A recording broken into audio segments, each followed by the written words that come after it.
Good night, everybody, and welcome to Fuck It, Let's Pivot, which is the title of a book that our guest speaker, Mr. Michael Ciervo, has just recently written. Super excited about having Mike on.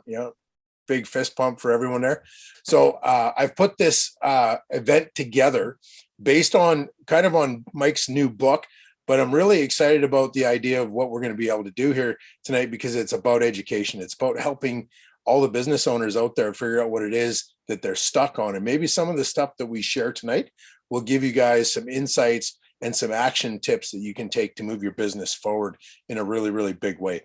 Because one of the things that I do know is until you get told that you don't know something, you really won't know you don't know it, right? And I mentioned that earlier, but let's kind of dive into it. So if there's no questions or no comments right away, let's get into it. But I do want to, if you guys have any questions throughout tonight, feel free to jump in anytime, especially when I'm talking, because I love being interactive. I've got quite the pitch deck here for you guys. Get out your favorite writing stick and a notepad, because what I'm going to share with you right now is about how to monetize your P&L statement.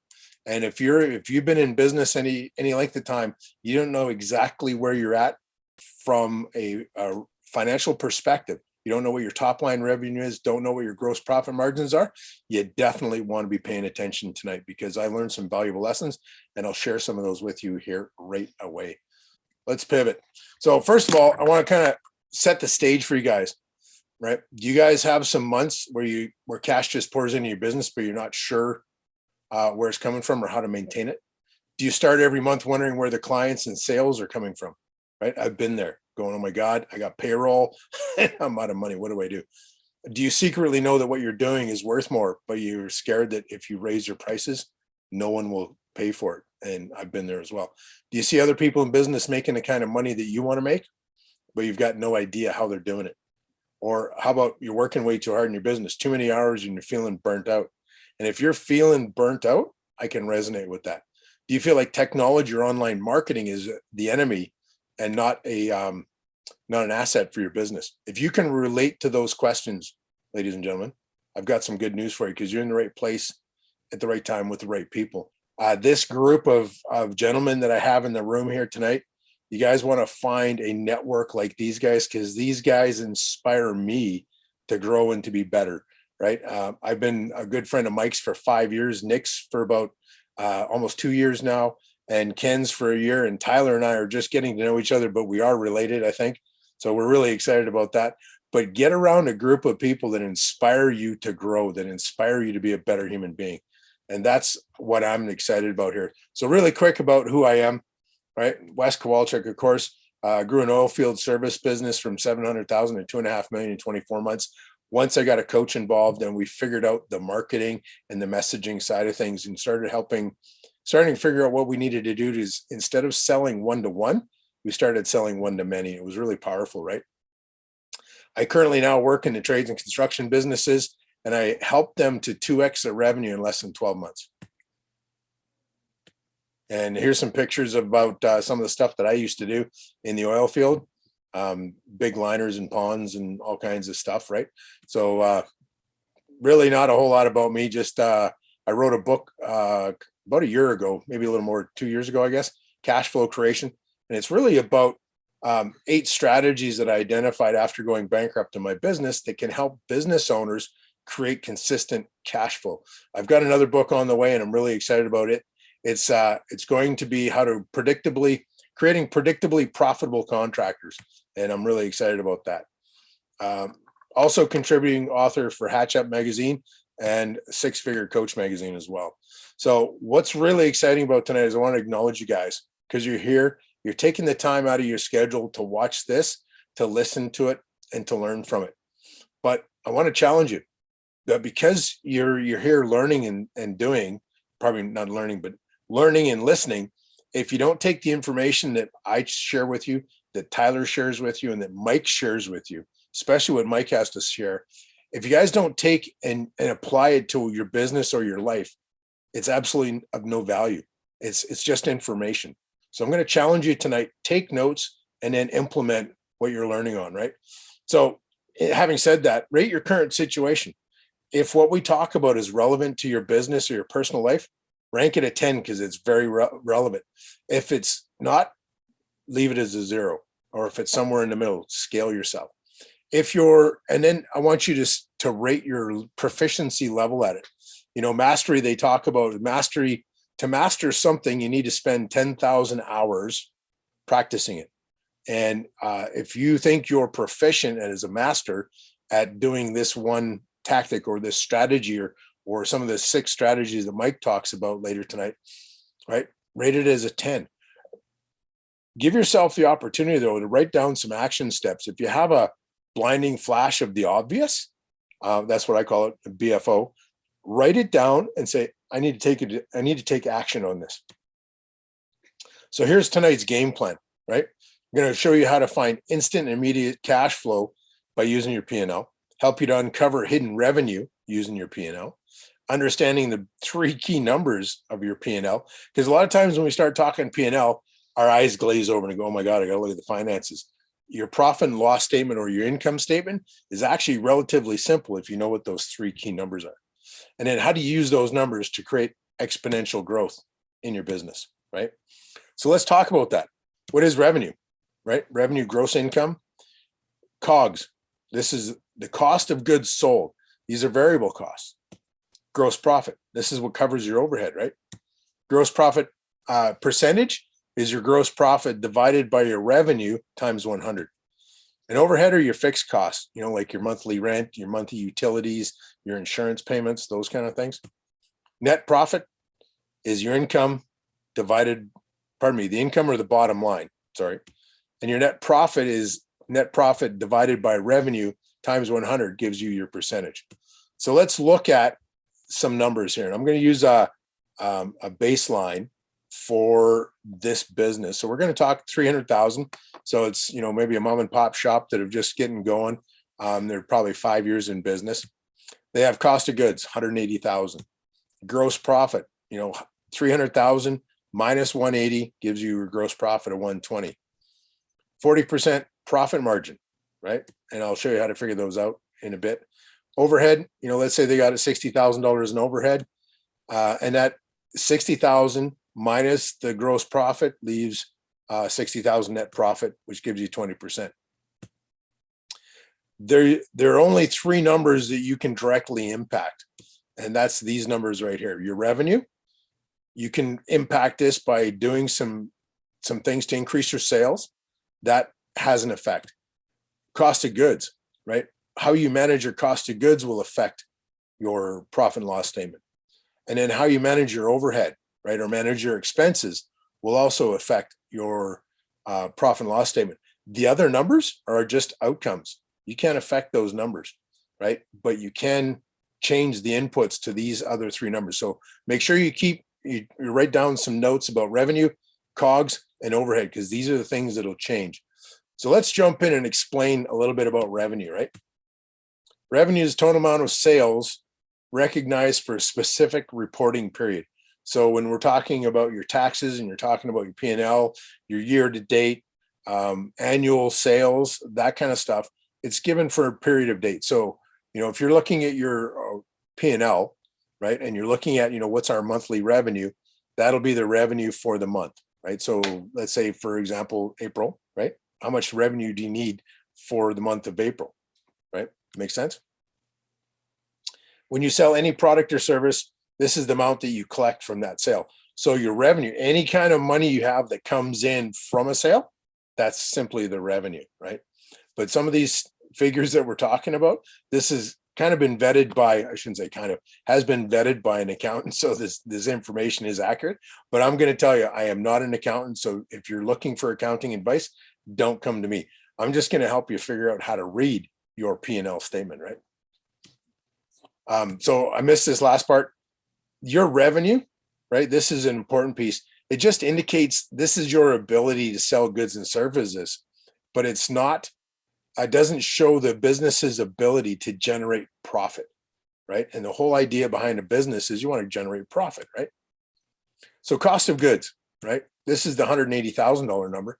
This is the cost incurred to deliver the goods to your customer. So examples of cost of goods would be labor, materials, waste, packaging, shipping, and commissions for sales staff.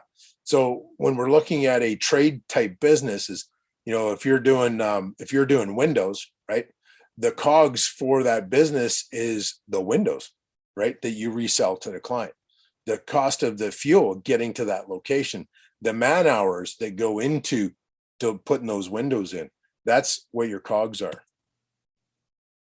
And they will increase as your sales volume increases, right? Direct cost, right? Here's one key point you guys might want to take note. COGS don't exist if there's no cost to deliver. So we look at professional service providers, right? Coaches, financial planners, web designers, chiropractor, law firms, accountants, brokers. They don't have COGS because there's no cost to deliver those services, right? So if you're in that space, you don't have to worry about COGS, right? So let's look at overhead and fixed costs. These are the areas incurred regardless of whether or not you make your sale, right? So if you haven't figured out what your break even is for your business, we need to help you figure that out. But, you know, your rent, your insurance, all those things that go into keeping that business open is your overhead. So you need to make at least enough sales to keep your doors open. That's your break even. And if you're below that, you need to figure out how to either lower your overhead or increase your sales. And if you're still struggling in that space, you need to get out of it as quick as you can. So these are things like mortgage, rent, insurance, office supplies, advertising, utilities, auto expenses, general maintenance, right? And the fixed part refers to the fact that these expenses, right, they're recurring. They don't typically change. They remain constant despite your sales volume. So what I want to share with you now is just this little piece about the 80-20 rule. Like how do we fix, like how do we do something with that P&L statement to make it look better, right? And there's 5 things in what we do that generates most of your annual revenue, right? 20% every day. You focus on that, it'll generate 80% of your results. And there's only 5 things that you can do to do that. These 5 things: generating more leads, getting more conversions, getting your clients to come back and buy more often, right? Raising higher prices because you offer more value, and then creating more profit because you manage your expenses a little better. These 5 areas make up the 20% in the 80-20 rule. If you focus 20% of your daily activities on these 5 things, I guarantee you're going to change the numbers in your business in a big way. So part of this is, how do we take this incremental change and make good results with it? So I'm going to burn through this really quick. I call this the cash flow calculator. And this is going to help you guys understand how working on these 5 different things can really leverage how you want to change your P&L, right? So if we start with a baseline of leads, conversions, transactions, higher prices, gross profit, right? You see we're doing 250,000 in revenue, 62,500 in gross profits. If we do an incremental 10% increase in each one of these areas, here's the kind of results you get, right? We've increased by to $100,000 bottom line. The revenue is up to 366. And then if we do a 50% increase, revenue jumps to $1 million. And what I want you guys to take note of here, 94% of small businesses in Canada will never make $1 million in revenue. They're struggling trying to figure that out. So if you happen to be one of those folks that are under that $1 million and you want to get to $1 million, pay attention to this part, because this is the leverage piece that can exponentially grow your business. So let's go and look at how do we take this and move it into your P&L statement using a similar approach to generate that cash flow for your business, right? So let's focus on these 3 numbers. Remember the revenue, the COGS, and the overhead. Using our base business plan, I guess, if you will, right? Let's look at how do we increase our revenue by 5%. Look what happens to your profit and loss statement by increasing your revenue by 5%. So the revenue goes from $300,000 to 315. Cost of goods doesn't change. Your gross profit does, right? 315 minus 180 gives you 135. That's a 3% increase in your gross profit. What does that look like on your net profit? Well, if your overhead doesn't change, your net profit goes up by $15,000, right? That's a 4% increase in your net profit just by increasing your sales by 5%, right? Let's look at the other number, right? Let's look at lowering your cost of goods by 5%, right? So we've raised your revenue. Now look at what we can do if we lower your cost of goods by 5%. And maybe that might be as simple as phoning up one of your vendors saying, hey, you've been a vendor of ours for a long time. We'd really like to get a 5% discount on all the stuff we buy from you in the next year, and get them to sign a contract. Boom. Now you just lowered your COGS, right? So lower the COGS from 180 to by 5% is 171. Your gross profit goes up by $9,000. Your gross profit percentage goes up by 3, right? Your cost of your overhead stays the same, but your net profit goes up by $9,000, right? Your net profit is still 24%, right? So lowering your COGS by 5% can have a massive change on your bottom line, right?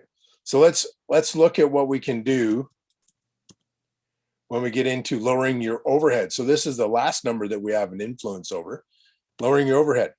So revenue stays the same, cost of goods stay the same, gross profit stays the same. Overhead, we lower it by 5%, that's 57,000, right? That gives you a $3,000 increase in your net profit, 1%, right? Look at all those numbers, they just changed, really cool.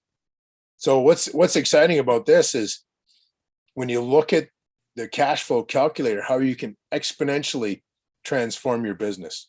So what happens if we do this in all 3 areas at the same time? Increase your revenue by 5%, reduce your cost of goods by 5%, right? That increases your gross profit to 144,000. And my math is wrong here. I'm not sure what happened there. We'll have to fix that. The overhead goes down. Your net profit goes up. Not by a little bit, by a whole bunch. $27,000 increase in net profit by working on 3 different areas with 5% incremental growth or reduction in those 3 areas, right? Any questions, you guys? If you want to learn more or get some more information on that, there's my phone number.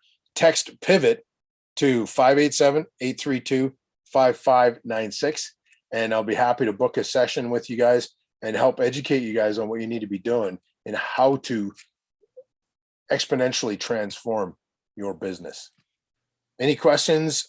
Just shoot them out there, you guys. So what I'd like to do now is I'd like to introduce Tyler.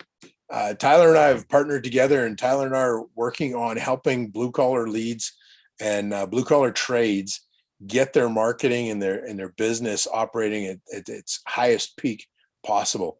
And one of the biggest challenges I've seen with all the business owners I've talked to in the last year is getting leads is probably one of their biggest challenges, or finding the right staff. And I tell you what, when it comes to lead generation, Tyler's got it figured out. He's got it dialed in. So I want to share with you guys some information that Tyler's going to share with us on how to take your reputation management and turn it into a lead generator. So Tyler, take it away, my friend. Yeah, Tyler Caldwell. I'm founder of Blue Collar Leads. We specialize in just helping blue collar businesses become more visible online. So we're a full service marketing agency. We do anything from Facebook ads, SEO, PPC, and reputation management specifically. But we also build funnels and help people with websites as well. So we kind of help from wherever you are to wherever you need to be, and that's what we do. And I'm based in Calgary. So yeah, guys, one of the most important things, and this is where the changing of the environment is happening, is that if you're invisible online, you're losing market share to your competition, because if you're not spending money on either doing it internally or having somebody do it for you, SEO, pay-per-click advertising, reputation management is one of the biggest pieces nowadays, because a lot of people, go right to the reviews to make decisions on whether they're going to patron a business or call a business. This is especially important with service-based businesses, because when people need say a plumber, when someone needs a plumber, what's the first thing you do? Think about your own buying habits. You go to Google, unless you already have one on that you already patron. If you're brand new, you've never used a plumber before, what's the first thing that you do? You go to Google and you say plumber, where's the nearest plumber in our area? And this, if you're not doing things properly, and you're going to lose market share to the people that are doing this, because they're the ones that are going to show up on the first page of Google, and almost nobody goes to the second page of Google. So if you're not showing up anywhere in the 3 areas that I'm going to show you later, you're invisible. Your business is invisible, and the amount of calls that you're getting through that, through online presence is going to be very, very vastly lowered. So I'm going to share with you guys a little bit of screen, it's like a really quick, like 10 slides. It just basically goes over some information about what SEO is, what PPC is, what the difference between the two is, and how reputation management can actually, with one piece that we add in ourselves, turns it into a marketing machine. So we'll share that with you guys. So go here. So you guys can see the screen there. Good. Awesome. So what is SEO? SEO stands for search engine optimization. This refers to the process of improving your site's organic traffic and ranking on search engines such as Google, Bing, and other search engines. And this includes creating content. So that's blog posts, backlinking, these different things, more content that you have on your page that's relevant to the search term in which your customer is doing, the better ranking that you do. So through processes of adding in blog posting and backlinking to other websites that are in the similar range, there's a lot of things that happen in the background, but that's the basics of what search engine optimization is. So how does Google work? Google works in 3 different ways: crawling, indexing, and serving. Now, when we talk about getting SEO, we always talk about Google, because Google is a vast majority of the searches are done on Google, like something like 80% of people use Google. So using the other platforms is not that we don't worry about it, but our main focus is Google, because if you can rank good on Google, then the other one shouldn't be an issue. So Google is our main focus. So crawling, Google uses bots to crawl the web and look for new or updated pages. This is where blog posting and these kinds of things can come in. It's looking for more content pieces. Indexing, Google analyzes the URLs, the bots discover and tries to make sense of what the page is about. So having certain keywords about what your product or service that you're offering is very, very important in your blog and the content on your page. Google will look at things like content, images, other media files, and then stores this information in its Google index or database. So that's indexing. Serving, once Google has assessed URLs, it determines which pages are more relevant to user search term, and then queries according to organizes them in SERPs. It's amazing how fast this does. Like, I can't believe it does all of this stuff in like a fraction of a second, and it turns like millions of different search results, right? So that's how basically how Google works, and this is the one that, like I said, that we're most interested in. Why is SEO important? SEO is important because it helps boost the online visibility of your business. If you're not ranking, and I'm going to show you guys exactly how this looks in a live search on Google of where, so you guys can search your own business and see if you guys are visible or not. But it's very, very important to be showing up on the first page. And that's why SEO is super important. It's more of a longer term strategy. And we're going to go into how you can put 2 services together and make that, it makes it a little bit of a smoother operation. Paid advertising and social media also help with visibility, but beauty of SEO is it can continue to bring traffic over time if set up correctly. So SEO is an organic search process. So you will be getting leads organically. You do not pay for these leads when they come in through SEO services. So that's the beauty of it. When it gets done properly and you do it long term, this is returning you leads every single day, every single month, and it's just continually working, and you're not having to pay specifically for those leads. You just have to pay for the content and the SEO services that you're getting provided. Search engine optimization brings free traffic to your website. Like we said, if you publish high quality pages that answer the user's query, that they can appear on the top of the SERPs. This is an excellent place for searchers to become familiar with your website or your business. Like I said, most people, and you just think of your own buying habit, you go to Google to find the services like restaurants near you, whatever the case may be. You're always constantly going to Google. So you bring conversions, get more leads, and encourage sales. Now, what is PPC? PPC stands for pay per click advertising. Now, this works similar in the fact that you're going to be doing paid traffic campaigns based on the same type of keywords that you'll be ranking for in SEO. This is where this can come in real handy when you put it together with SEO, because while SEO is a longer term strategy and it takes a little bit longer to get things working, you initiate a PPC campaign to start generating leads now. Like you can start getting leads like the next day as soon as you launch these campaigns. But of course, you're going to be paying for these clicks because it's a paid media. That's how Google makes money. They sell ads on PPC and then it shows it to the top of Google. And I'll show you exactly how that works again, when I do a live search. How does it work? PPC as a marketing channel covers a number of different ad platforms, with the most common of these being Google and Bing. Google and Bing are the two biggest, and Bing is actually a great place for PPC campaigns because there's not as much noise on Bing. Of course, there's only 20% of the people are actually using Bing compared to Google, but if you leave that out, that's 20% of the market share that you're not going after. So it's still a really, really good place to be. But you can be in search. There's ads that go on Gmail, display. So you guys have probably seen these type of ads. You click on something, you go to a website, and then all of a sudden there's a banner ad following you around. It's the exact same thing that you just clicked on. That's what we do. We show your face everywhere they go once they click over to your website. So then you're front of mind. So if they need your product or service in the future, you're very easy to access because you're on every website that they go to. So that's how some of the areas where PPC can be displayed.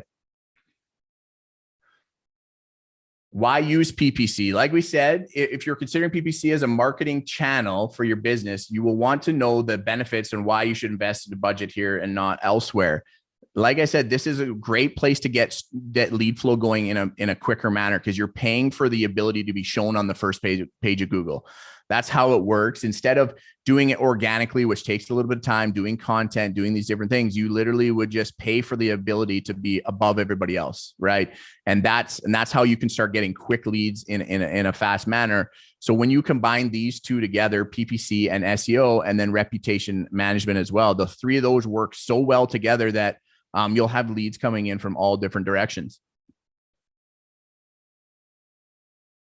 PPC versus SEO. We covered this a little bit already, but PPC is you're paying for that opportunity to be on Google for those search terms. And when you do SEO, it's more organic style, where when people search and they look for your website to see if it answers the question in which people are searching. So they work. That's why they work so well together, because you have one organically. Sometimes it can take 2 to 3 months before you really start to see a return from that. And then PPC is getting lead flow into your business while that is happening. And then the cool thing about it is you can do PPC campaigns on a certain set of keywords. So say if you pick 5 keywords, like say plumber near me, plumber in Calgary, whatever the case may be, you pick those for your SEO ranking terms, and then you can do another set of keywords for your PPC. So now you're getting leads from different keyword structures.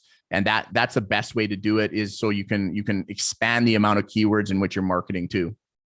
So they work really well together. Of course, if you had to choose one and you were really in a need of leads right away, then PPC is definitely the place to go. SEO, a lot of people sell SEO as a lead generation structure to brand new businesses. And a lot of times, if SEO alone isn't enough to really get the leads flowing, unless you have an investment for a little bit of a longer term process, because you remember it could take 2 to 3 months before you really start to see a return on that. Reputation management. This is the OG right here. This is one of the most important pieces that most businesses neglect. This is one of the pieces that we have had the most success with when we put our campaigns and our process into place for businesses. We've seen upwards of a 66% increase in the amount of reviews a business gets just by putting in the process in which what we do for you. So 84% of people trust online reviews as much as a personal recommendation. You think about how amazing that is, because what most businesses, and especially service-based businesses, we run on referrals, right? You know how powerful a referral is, because when someone refers somebody to you, the sale is basically done, right? Because they trust that person so much that they don't have to vet you. They don't have to compare you against other businesses. So if you have your reviews on point, they're trusting that just as much as somebody referring to you, which is huge. So this is one of the pieces that if you're not doing in your business, you should be focusing a lot on reputation. The other piece is that every word that's used if someone leaves you a review, every single one of those words counts as ranking your Google My Business profile. And then if you respond to that review in a smart way and you weave in your own keywords to what your business is. So say if I was a plumbing business in Calgary, I could be like, thank you for choosing whatever the name is. We supply plumbing. We supply the best plumbing services in Calgary. So now you have plumbing, Calgary, the name of the business, all in your reply. So that ranks when someone does a search, it looks for all of that stuff. And if you have a ton of keywords throughout your reviews, you're actually going to rank your Google My Business profile higher, right? So this is a little hack that a lot of people don't initiate. A lot of people, surprisingly enough, don't even reply to their own reviews. So if someone leaves a review on their business, they don't even reply to it. One of my clients is the exact same way. They had 40 something reviews and they never replied to barely any of them. So what we did is we started getting them to reply to their old ones and then doing this keyword weaving in on the new ones. And we've been absolutely killing it with that since we started doing that. So very, very important. Quick question for you, Tyler. Yeah. How important is it for businesses, especially in the service space, how important is it for them to have Google My Business profile set up? It's imperative. Yeah, I think that is because most people search for businesses on Google. And I'm going to show you guys the hierarchy of how things show up on the first page of Google. So you guys will understand why it's extremely important to have that. So yeah, I'll be going over that a little bit deeper in a second here. But the importance of reputation management, we already went over that. So it's an extremely important piece. This, if you were going to choose one thing to do and you only had budget for one service, this would be the service in which you would want to buy above all of the rest, especially for service-based businesses, extremely important. And then obviously we got that. So so I'm going to show you guys how it actually affects the business here. I'm just going to stop sharing my screen for a second. Get the new screen up. So I'm going to show you guys, this is a live search. I just did it in Calgary, right? This is where I live. So this is a search. Now you're going to see there's search terms over here and search terms over on the right. That's because I have a wide screen. Usually they would be all in a row, all like from top to bottom, right? So there's a couple different areas. So this is the hierarchy of how things show up on Google. Right here is called Google Guaranteed. This is available for most service-based businesses.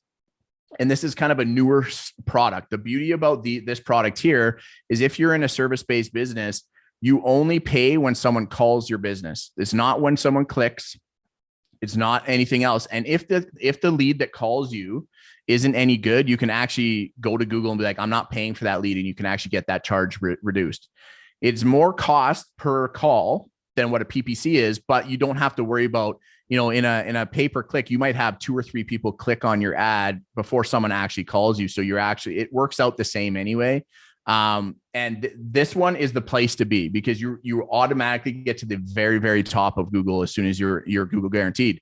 The thing is, you have to do a background check. They do a criminal check. They do all kinds of stuff to make sure that your business is legit. So it is a little bit of a hoops to jump through. But once you get going here, that's their license to print money up here. Like this is the best place to be.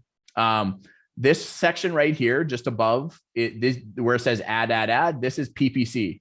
So if you're doing PPC campaigns, and I was doing plumbing Calgary as one of the keywords in which I was doing the PPC campaign for, this is where I would show up right here. So this gives you a good chance of getting a click as well, because people don't gotta scroll that far.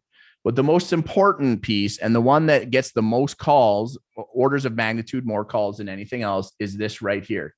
This is called the 3-pack. The 3 businesses that show up in the Google My Business profiles, these right here, these are where most of your calls are going to come from. And this is where reputation comes in handy. This is where SEO helps get you here as well.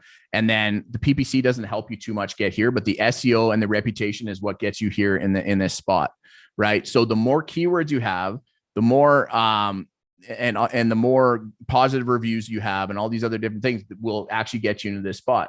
So you can see this guy has 70 reviews. These guys have 1,800 and 1,500, and he's in the 3-pack with them, right? So how he's done that, I mean, they must be doing an extremely good job on what they're doing with their SEO and their reputation so far to be able to be in that spot. most people will not hit this see more businesses. So if you're not showing up here and you're not showing up here and you're not showing up in here, the only place left would be showing up from here down. And normally this would be right under here. They would be right here, right? So it's right under all the way down here. This is where you show up with SEO from there to there. So if you show up on the first page of Google for SEO and you're not paying for ads here, you're not paying for ads here, and you're not in the 3-pack, but you're in this section here, then you still have a chance to be clicked on and get a call, right? So that's the next best place to be. But if you're not anywhere on first page, like if you're not Google guaranteed, you're not doing PPC, you're not in the 3-pack, and you're not here, your chances of getting a call compared to your competitors is very low. What you will do is get spillover from these businesses. So they'll call this business. No, sorry, we're booked right up. Then they'll call this one. If it's the same, then they'll be like, okay, we got to find more businesses. And then they'll come through here and they'll search. Now, if you're not even on this, because there's multiple pages of these, like, look, there's 10 pages of businesses here. If you're not at least even in this section right here, then you're really in trouble. You're completely invisible online then. Like your business is, you're getting your leads from referrals, or you're doing, posts on Facebook and these kinds of things. That's where you're getting your leads. But on search results, you are not getting any calls from that. So you just got to remember, just like the second page of Google, most people won't even see more places. They'll just call the first one that's there, especially in an emergency situation. You imagine if you're a plumber and someone just needs someone right now, they're not going to go searching through a bunch of things. They'll read reviews. They'll look at what the star review is, how many people have reviewed it, and that's about it. That's where these two companies, the two companies with 1,500 and 1,800 reviews, they probably get a lot of calls because they're like, man, they're busy. They know what they're doing, right? So any questions around that stuff? Tyler, that's awesome. That's a lot of really good information. I enjoyed that. My quick question is, let's say, for instance, you acquire an existing business, which is distressed. Maybe it was mismanaged and they had poor reputation management or poor reviews. When you acquire that, you're also acquiring their reputation. How long does it take to fix that? It can take some time to get, and I mean, it depends on how long ago that the bad reviews happen. So what we do is we have a platform where we pull reviews in from multiple different sites. So you don't get bad reviews on some sites and don't notice them, and you can reply to them all in one dashboard. Now, we always say, like, you're going to get bad reviews. Some people are just like, they're impossible to please. I mean, that's just the way it is, right? But what we do is we connect into, like, so say if you're CRM, so you make a invoice, we connect directly in the back end with that invoice, and then automatically sends out a review request to be able to send that. So what you do is you start doing good work and you're sending these reviews out to every single one of your customers, and eventually it starts to drown out the other ones. Now, the second thing you can do is actually go through and try to actually fix the review. Be like, hey, we noticed that you had a bad experience with this. We're under new management. We're wondering what we can do to make you change your review, and what we can do to actually make it better for you. So you could do something like that, go through your campaign and try to get them to change their review. And that can kind of help things as well. And this is one of the things that we tell our clients to do as well, is that if you get a bad review, don't ignore it. You need to face the bad as well as with the good, right? And if people see you actually trying to fix the situation in the reviews and you have a bad review, that goes a long ways in them actually trusting you, right? Because people understand this. Some people are just like, you cannot please them. So if you went in there and you tried fixing it and the guy wouldn't like, he's not going to, change his review, people are going to look at it and be like, well, at least he's trying to, like, fix the situation. So that kind of ranks you a little bit better. And it's the same with responses. This is why, like, most businesses don't respond to the reviews. And that's a huge mistake. A, you're not getting as many keywords for ranking it. And then B, you're also showing that you don't care about your customers. Right. Because if, the biggest thing is making reviews easy to do is the biggest piece. And this is why when we hook into the CRM directly and then we automatically send that review request, that's why we've seen an increase of up to 66%. You know, one of my newest clients, they started in 2015. They had 40 reviews from 2015 to a month ago, and now they got 51 by implementing this structure. So they got a quarter of all their reviews in the last month, and that's just from implementing this system. Now the one piece on top, if you guys don't have any further questions around that. Oh, this is all good stuff, Tyler. All good stuff. Yeah, no further questions, Tyler, but we'll definitely need to talk because Wes and I got something I just hit him up with today, and we need to rank on the top of old Google here. So yeah, awesome. Yeah, for sure. Hey, that's awesome, Tyler. Another quick question. This is really good. I'm enjoying this actually a lot. You know, you mentioned you focused a lot of the attention on Google as the go-to platform. Nick and I had a conversation maybe about a year to 2 years ago, and we're just talking about like, what's the best, aside from just reputation management, but just branding yourself overall. You know, sometimes is Instagram worth building your brand over, or is it LinkedIn? Is it Facebook? Is it, you know, I remember Clubhouse came out for a while and that was okay. Is it right now TikTok is the big thing? Where, you know, being a branding or marketing specialist, where should entrepreneurs focus on aside from Google? That's a great question. I think every other social profile that you have will actually help your rankings on Google as well. So if it looks out and it sees that you have a profile on Facebook, Twitter, Instagram, all these other things, it'll pull all that information in and it'll actually rank you higher. So we always get our clients to make social profiles on every single one of the social media platforms, even if they're not using it to actually generate leads. Right now, I think depending on the business that you're in, TikTok and Instagram are probably the two best. For most businesses to get started. They're the most visible, that they have the best organic strategies before you can actually before you can afford paying for more, before more traffic. That's the biggest part for that. So yeah, I think, you know, having social profiles everywhere is an important piece anyways, for sure. The other part is listings, right? So listings is like most people just list their business on a Google profile, and then they might have Bing or maybe Yelp or something like that. But there's so many more that we actually list our clients on 73 different listing sites. And the more listing sites that you're listed on with the exact same information, because this is another thing. If you have one listing that has like a phone number and then the other one, there's not a dash in the phone number, it's not identical, it'll actually look at that as a competing thing, and it actually affects your results on Google, right? So what we do is we place your listing across 73 different listing sites, and it's identical because we post it across from one place. So if you change your phone number, you go in, you tell us our new phone number, we change it in your profile, and then we initiate it out to all 73 sites with one click of a button. And that saves you a bunch of time, and you make sure that you're correct across all listing services, right? So that's another important piece of the SEO and being visible as well. Because you may not get a bunch of traffic from Yelp, but if you're not listed there, you'll get zero, right? So if you get one every once in a while, then it's a lot better.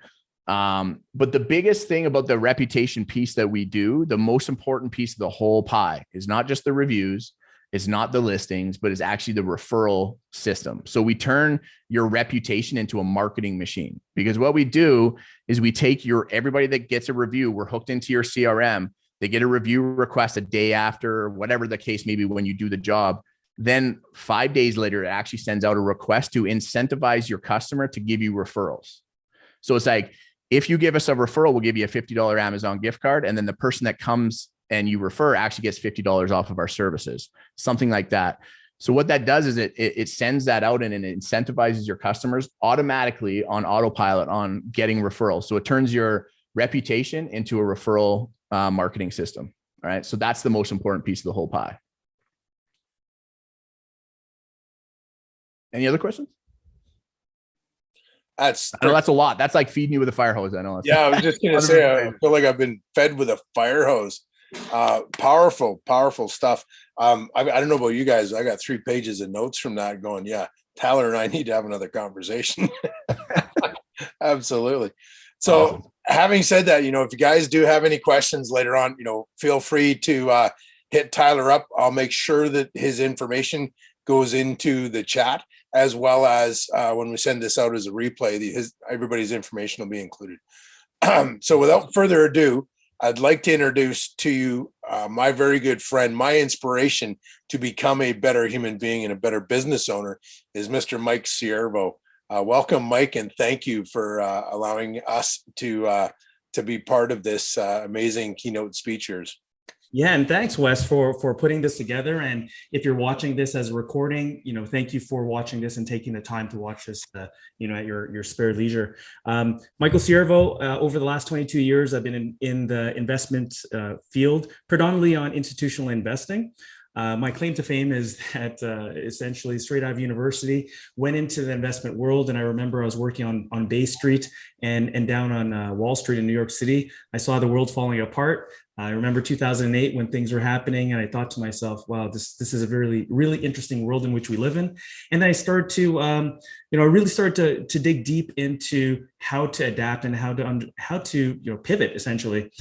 So during that time, I essentially became the youngest vice president for the largest financial institution in Canada, and then retired by the time I was 37 for a couple of months, and then went back to work because, you can retire in Asia very cheap, but you need to make some money and go back home.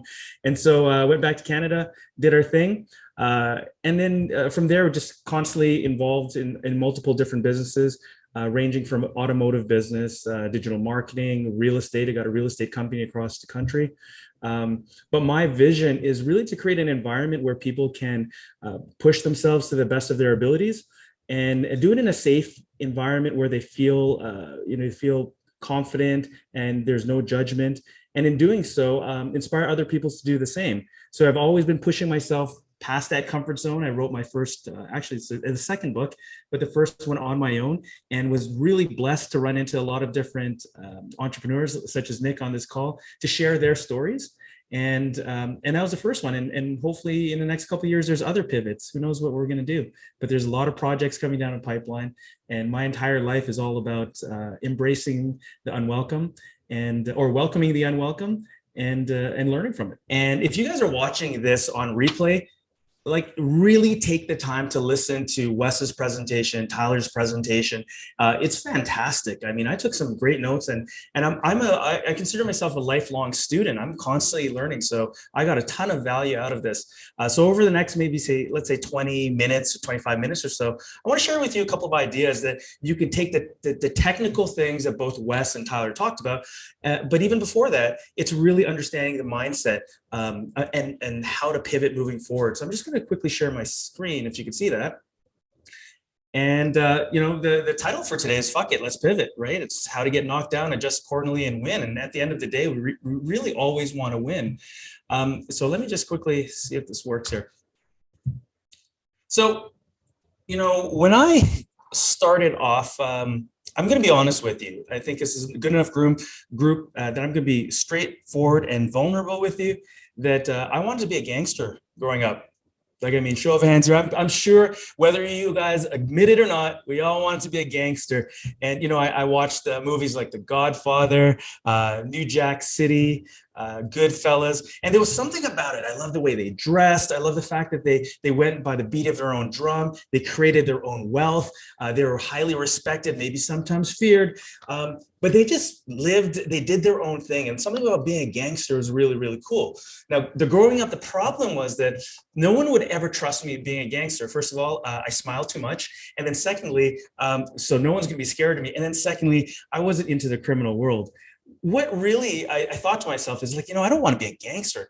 I want to be an entrepreneur, right? Because essentially that's really what an entrepreneur is. I just described a gangster. I just didn't know the words growing up, but I described an entrepreneur. It's someone who takes things in their own hands, their destiny in their own hands. They make their own rules.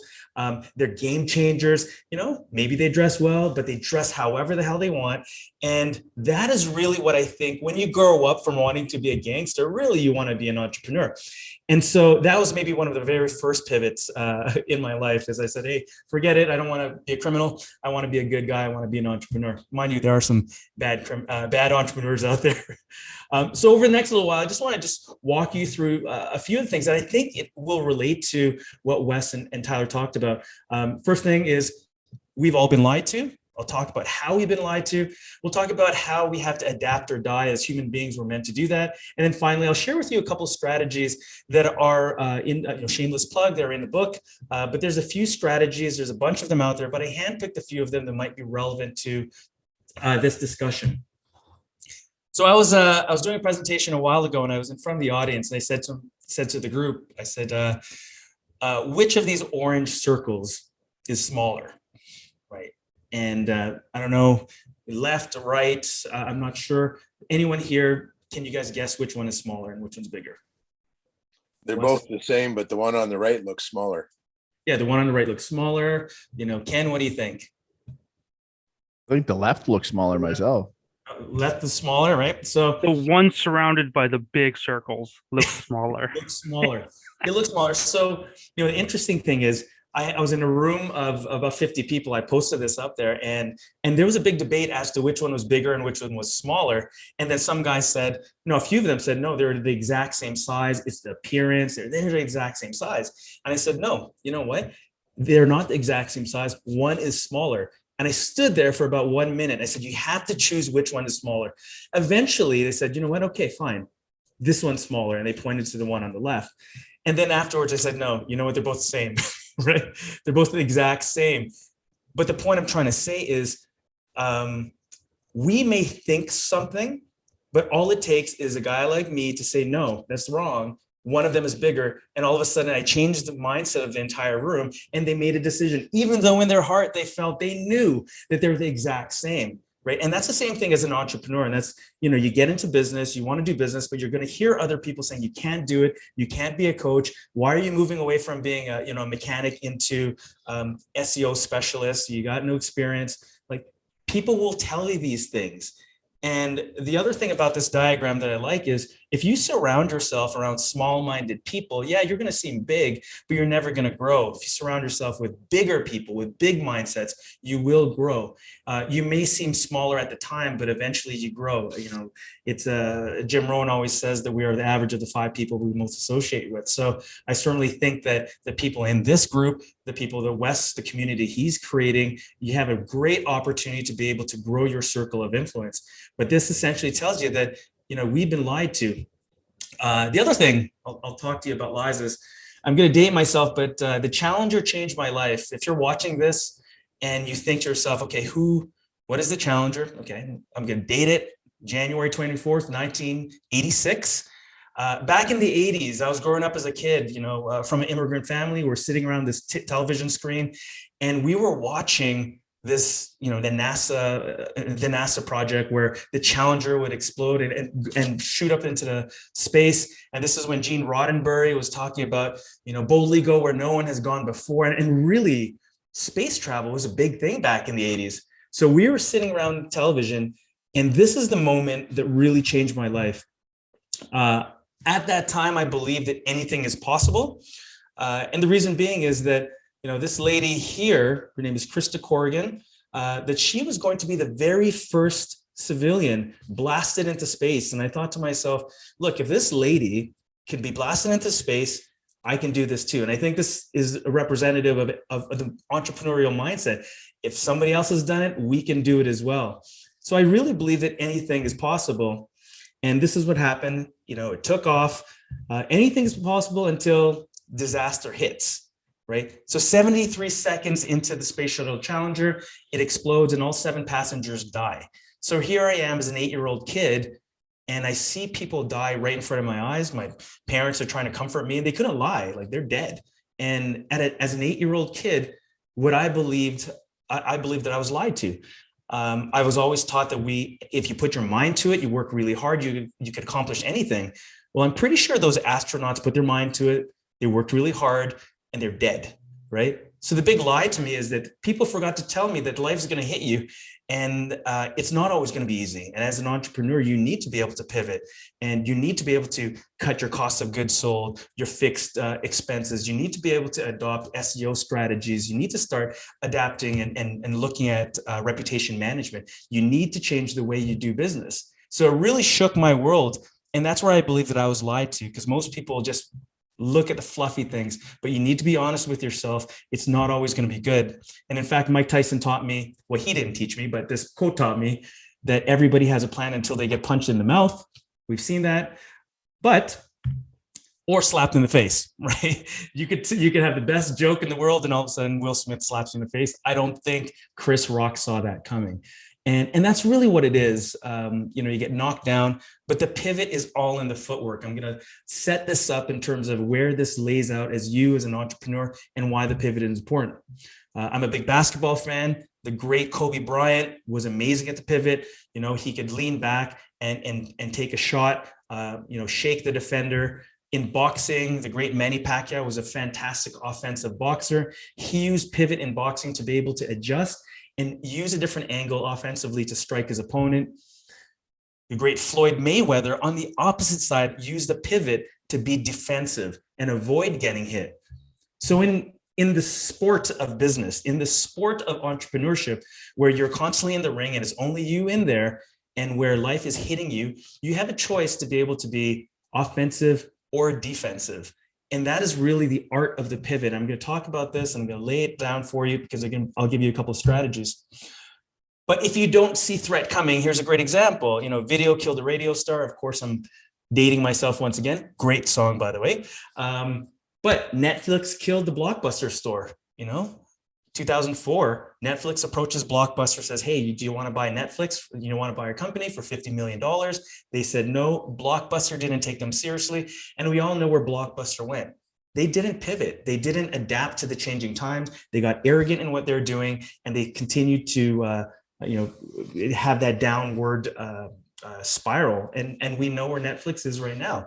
During the pandemic, I don't think we'd be sane without Netflix, right? It saved many people's lives and sanity. So in business, the pivot really stands for, it means that there's a fundamental changing in the direction of a business when you realize that the current products or services aren't meeting the needs of the market. So the main goal of a pivot is to help a company improve revenue. Talk to Wes, he'll help improve revenue or survive in the market. But the way you pivot your business can make all of the difference. The pivot doesn't necessarily have to be a drastic change. It could be something as small as using search engine optimization, which is what Tyler talked about. Something different, or branding yourself, or just, again, that reputation management. It doesn't have to be this massive shift in your business model. So that's where I want to talk quickly about the pivot. And then the pivot, there's a great book called The Lean Startup by Eric Ries. And he says a pivot is a change in strategy without a change in vision. So the next thing I want to talk about is, who is the apex predator? Wes, who is the apex predator? Do you know? I am. You are the apex predator. Absolutely. I'll be honest with you, in this group, I don't feel like the apex predator. All of you guys have beautiful beards and great beards. I feel, I'm lacking here. But, the apex predator oftentimes is not the biggest. It's not the strongest. A lion isn't the biggest or strongest or smartest or fastest in the jungle. However, it's the apex predator. And if you're not familiar with what an apex predator is, you're at the top of the food chain. But in society, in the world, humans are the apex predator. And the reason being is you could toss a human anywhere in the world and they will adapt. They can imagine things, they could change, and they could be creative, which means that us as human beings, us as entrepreneurs, are designed genetically to be an adaptation machine, right? We are genetically designed, whether you like it or not, to be able to pivot.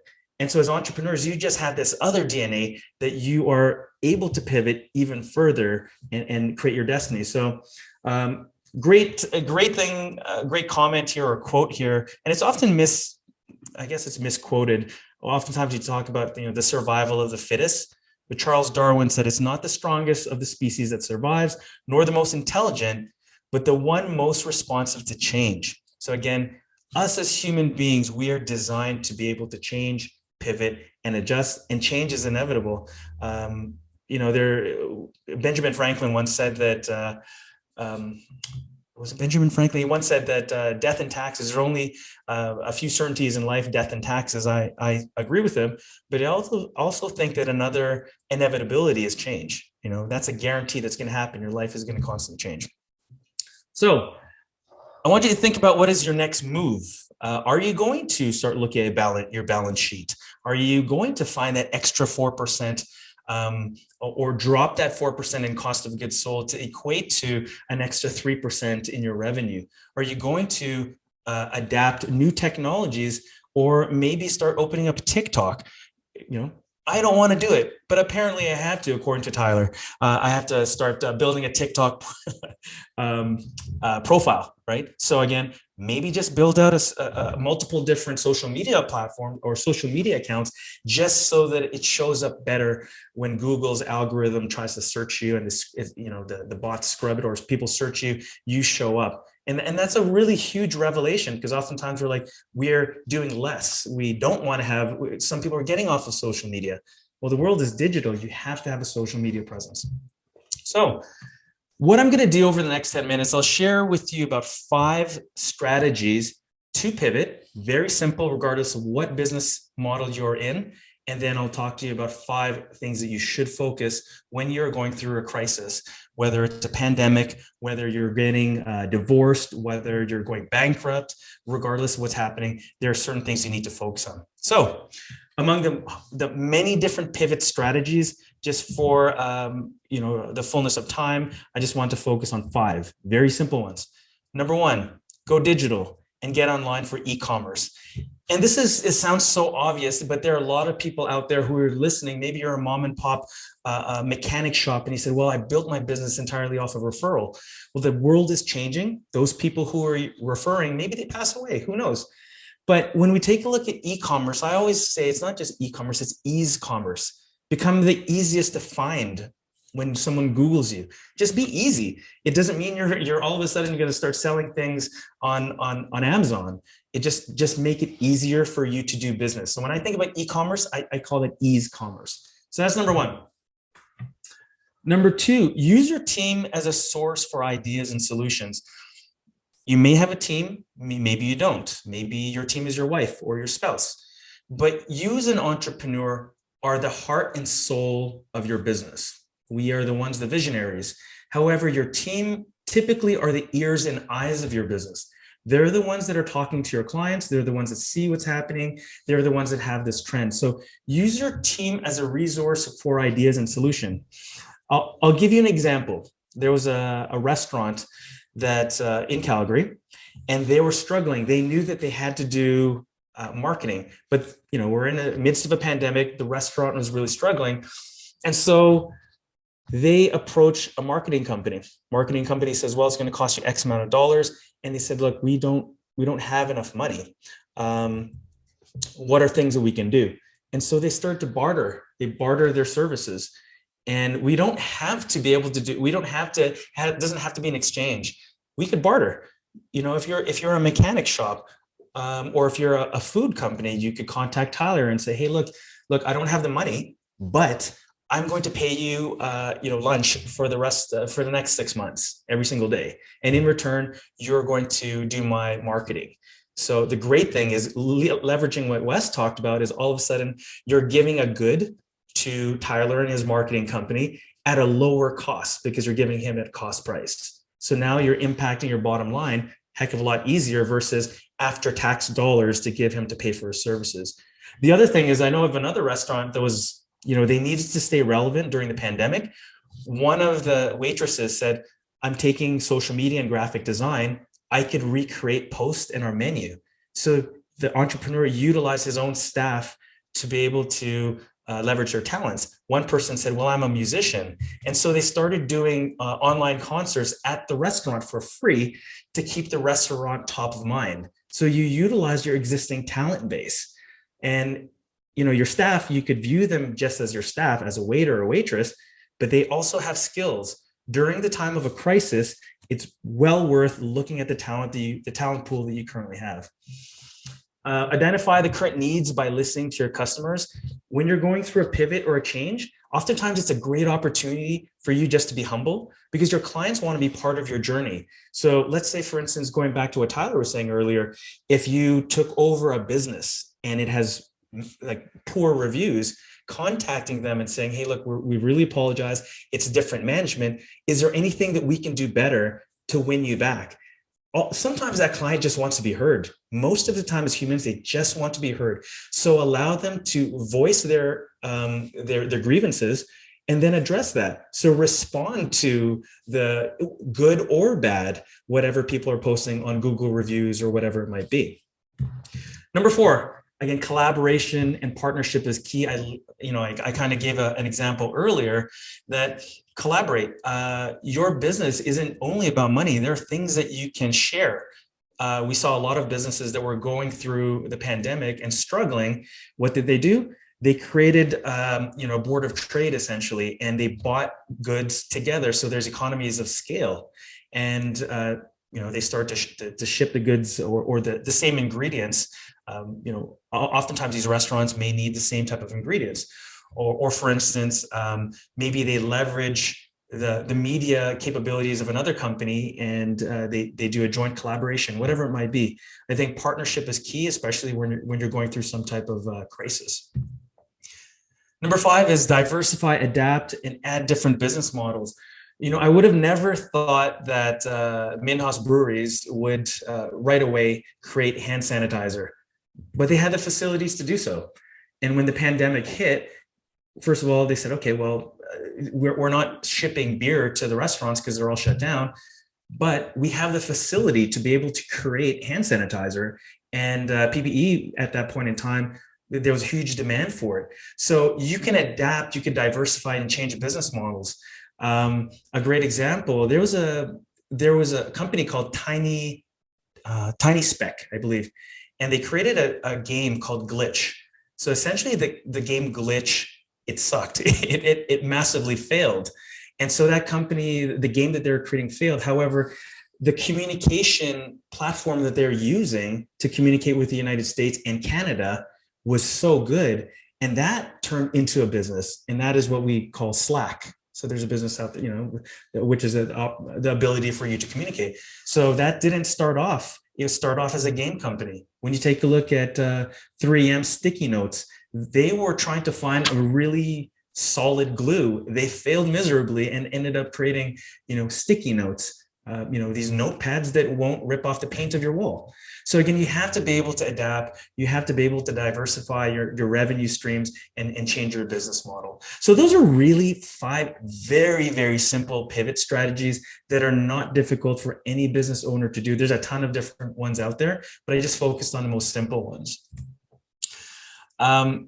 So the other thing is we have to focus. It's important. And Tony Robbins always says, where focus goes, energy flows.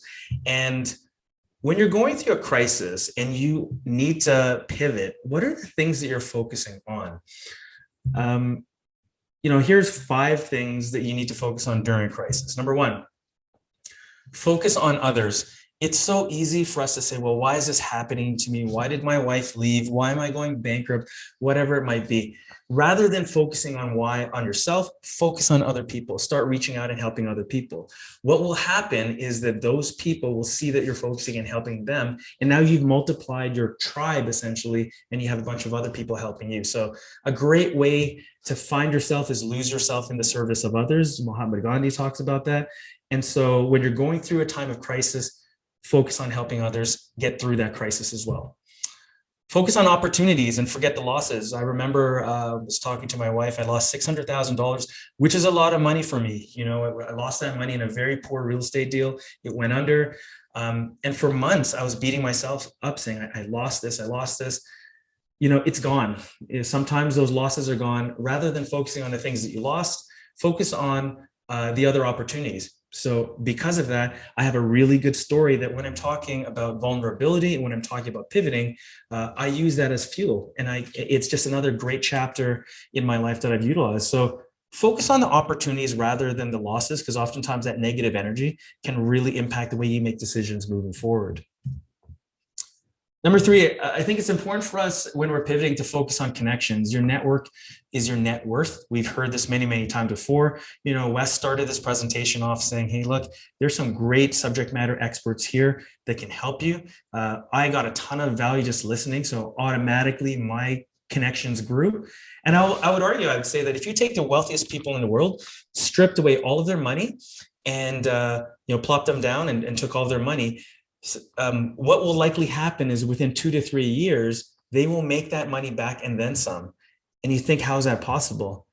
It's because you could strip away the money from an entrepreneur, but if they have contacts, they could make that wealth back again. Great example, Thomas Edison, when his building was burning. If you're in Stoicism, he's a fantastic Stoic. So Thomas Edison's building was burning. He lost his entire factory. He leans over and contacts Henry Ford and says, hey, look, I need some money. Henry Ford gives him $2.5 million. Within 2 years later, he pays back Henry Ford with interest. Again, it's important for us to develop that connections. The other thing that I would reinforce is you want to dig that well when you're not thirsty, meaning invest in reaching out to people when you don't need it. Because the last thing is, let's say, for instance, I haven't spoken to Ken in years, and all of a sudden I call him and say, hey, Ken, I got this great product. Do you want to buy it? Will Ken want to purchase that? Maybe not. He'll say, well, I haven't spoken to you in such a long time. Like, why are you doing this now? If you have energy to focus on building those meaningful connections, reach out to people, utilize your social media just to say, hey, what's going on? How are you doing? So invest in your network, because that is your net worth. Number 4, focus on value. During times of crisis, especially during now when you have inflation rapidly increasing, there's a lot of uncertainty in the market. We just moved from a pandemic to an endemic. Money is scarce. You could be making a lot of it, but we're a lot more discerning on how we spend the money. Your clients will spend money when they see value. And there's something I always talk about. I always say that price is an issue in the absence of value. If you have value, you could charge whatever the heck you want. You could be a coach and charge $5,000, $10,000 if that potential client sees value in it. If you're not adding value, then you don't have pricing control. So add that value, because it's not about the sale, it's about building that relationship. And again, that is indirectly focusing on number 3 as well. They're going to keep coming back. Number 5, and this is simple. I know sometimes it sounds like it's rah, it's warm and fuzzy. Focus on gratitude. At the end of the day, we're in a position that we have the ability to start up businesses. Gary Vaynerchuk talks about how this is the best time in history to start a business. You could start a business for $1,000. Create a website on Wix.com. Outsource people in the Philippines for a fraction of the cost. There is no point in time in history as good as today where an entrepreneur can be rewarded, or you could start a side hustle. You could do, fulfillment by Amazon, drop shipping, whatever it might be. I mean, these side gigs are out there. People have been, babysitters on the side growing up as kids. Like there's so many things that we can do. So we have to be focused on gratitude, because ultimately we might be going through a pandemic. You might have gone bankrupt. You might have lost your wife, whatever it might be. But at the end of the day, you are still standing and you're still good enough. So those are 5 things that you should focus on. There are multiple things that I write in the book, but these are the 5 that I think are the easiest to focus on, that will have meaningful impact. And the other thing are the 5 very simple pivot strategies that you can implement in your practice. Your life is going to change, and the secret of change is to focus all of your energy, not on fighting the old, but on building the new.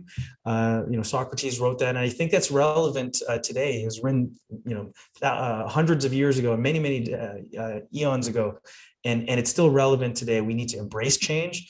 We will get knocked down, and your ability to pivot makes you that apex predator. So now's your time. Now's your time to pivot, rise, and win.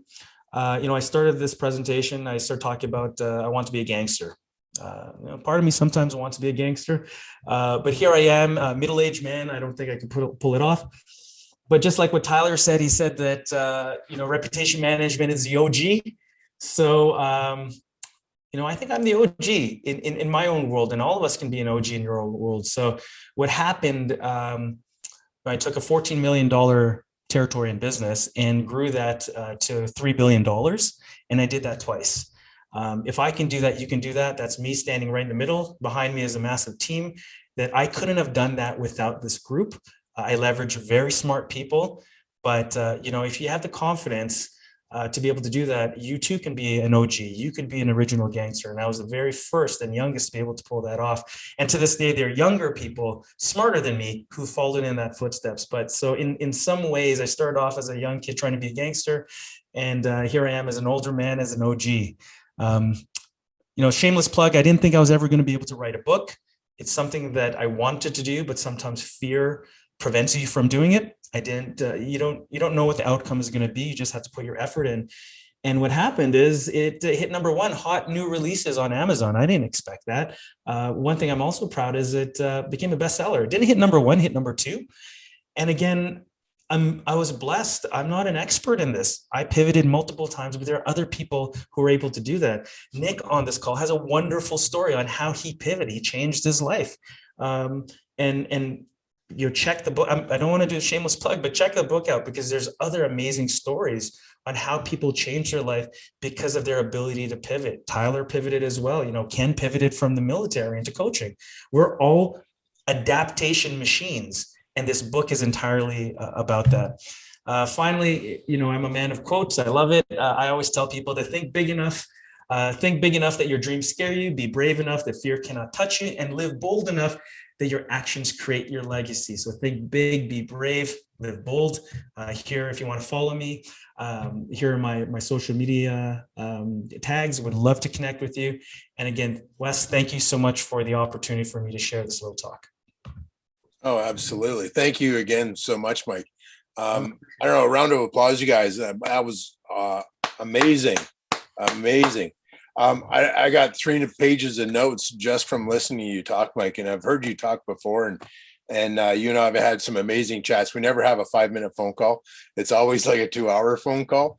And so again, I want to thank you so much. There is a ton of wisdom that comes from what you've shared with us tonight. And I just want to encourage everyone, ask questions. Mike is the guy that can point you in the right direction for sure. No, thank you, Wes. Appreciate that. Thank you so much. Absolutely. Everything you shared tonight was solid gold, my friend. Solid gold. Everything from the book, that's for sure.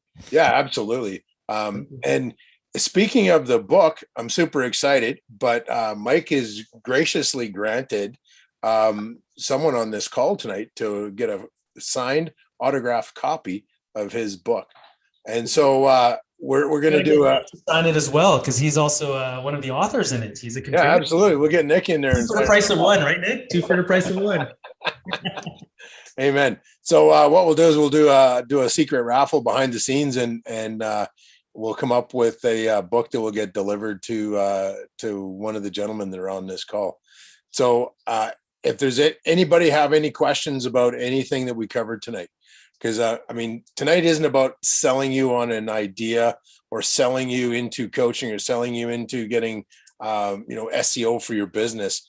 Tonight was about educating you guys on what you need to do to get your business to go from where it is to where you want it to be, to where it should be, right? And that is creating predictable profit, right? And if you're not in that space where you're creating predictable profit, reach out to one of us. Reach out to someone. Reach out to someone that you go, man, I'd like to have a business like him, but he scares me and I don't know how to talk to him, right? I'll tell you a story about why I wanted to share the financial side of things tonight, why Profit 101 or Finances 101 is I was in my oil and gas service business. I was mentored by, I don't know if he was a billionaire at the time, but he was very close. He is a billionaire now though. And I drove 3.5 hours to Calgary at the time. My office was in Camrose. I was driving a big F450 diesel burner. I probably paid $40 to park that thing because it's like a land yacht, right? It's a great big honking truck. Got in his office. The gentleman asked me if I'd like a coffee, and I said, great. So while we're waiting for the coffee, he goes, so what are your numbers? And I go, I'm excited you asked me. I got them right here in my book. And he goes, no, what are your numbers? And I go, I got them right here. They're in my book. And he goes, no, what are your numbers? I go, they're right here.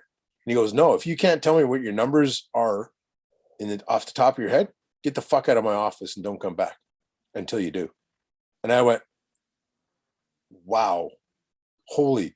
And so I wasn't even in his office 5 minutes, and I learned a really valuable lesson. And it didn't dawn on to me until I was halfway home what that lesson was. because it didn't make sense. Right? I got my numbers, they're right in front of me, they're on paper. But he said, if you're not looking at your numbers, and this is what dawned on me, if you're not looking at your numbers daily so that you know where you're at in your business at all times, you don't have a finger on the pulse of your business, and it will die on you. And I went, wow. Like that was a huge thing. So one of the big challenges that I think all businesses have is we may all be good at the craft. We might be good at the skill set. We might be good at the tools. But unless we have a mentor on our side, unless we have a coach on our side, or several coaches to help us understand what it is we don't know, that we don't know about growing a business predictably, we are going to struggle. And we're going to struggle anyway. But when you get into that whitewater of business, because every business has to go through it, when you're in that whitewater, the difference of having a coach on your side and difference of not having a coach on your side is you'll come out the whitewater on the other side in your boat. And if you don't have a coach, you'll be hanging on to the edges of your boat, right? So again, I want to thank Mike. I want to thank Tyler, and I want to thank you guys, you guests, for showing up today, because you guys are the OGs. You guys are here to change your business, right? Awesome. So excited. This is going to be a rocking, awesome time. Mike and I are talking about doing another one of these, so stay tuned for the next potential episode, and it's going to be a really, really good one. Love to have you guys come back and join us again.